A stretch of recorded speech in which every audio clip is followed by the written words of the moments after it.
శ్రీధర్ అయితే కార్తీక్ దగ్గరికి వచ్చి ఇలా అంటూ ఉంటాడు. వాళ్ళు ఒకటైపోతే మనమేం చేయలేమనుకుంటున్నావా? నువ్వు ఈ కాగితం మీద ఒక్క సంతకం పెట్టు. ఆ శివనారాయణ సంగతేంటో తేలుస్తాను. మీ తాత సంగతి తేల్చేసి మన వాటా మనకి ఎలా రాదో చూస్తాను. మనవడగా నీకో హక్కుంది. నీ హక్కు గురించి నేను పోరాడతాను అని చెప్పేసి శ్రీధర్ అయితే అంటూ ఉంటాడు. ఆ మాటలకి కార్తీక్ అయితే అలా చూస్తూ ఉంటాడు. ఏంట్రా ఏం మాట్లాడుతున్నావు కాదు, దీని మీద ఒక్క సంతకం పెట్టు, నీ హక్కు నీకు ఇస్తాను అని అంటూ ఉంటాడు శ్రీధర్. అలా అనేసరికి నువ్వు అనుకున్నది జరగలేదని నీ కడుపు మంట బాగా తెలుస్తున్నట్లుగా ఉంది అని చెప్పేసి అయితే అంటూ ఉంటాడు కార్తీక్ వాళ్ళ నాన్నతో. ఏంట్రా నువ్వేం మాట్లాడుతున్నావు?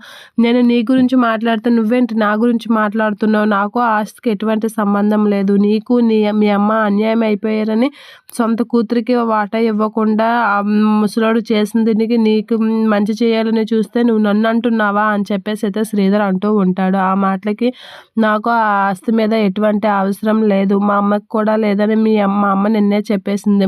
మీరెందుకు మధ్యలో అంతా నిలుసుకుంటున్నారు అని చెప్పేసి అయితే కార్తీక్ అంటూ ఉంటాడు.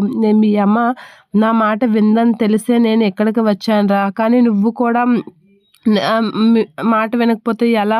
మీ అందరూ ఒకటేరా నాయన, మీరు ఎప్పుడు మారరు అని చెప్పేసి అంటూ ఉంటుంది. నువ్వు ఇప్పటికైనా సంతకం పెట్టకపోతే అంత ఆస్తిని నువ్వు సంపాదించలేవు, కొన్ని కోట్ల ఆస్తిని మిస్ అవుతున్నావు కార్తీక్, అర్థం చేసుకో అనేది అంటూ ఉంటాడు. నాకు అందులో చిల్లి గవ్వ కూడా అవసరం లేదు. నా కెపాసిటీ ఏంటో నాకు తెలుసు.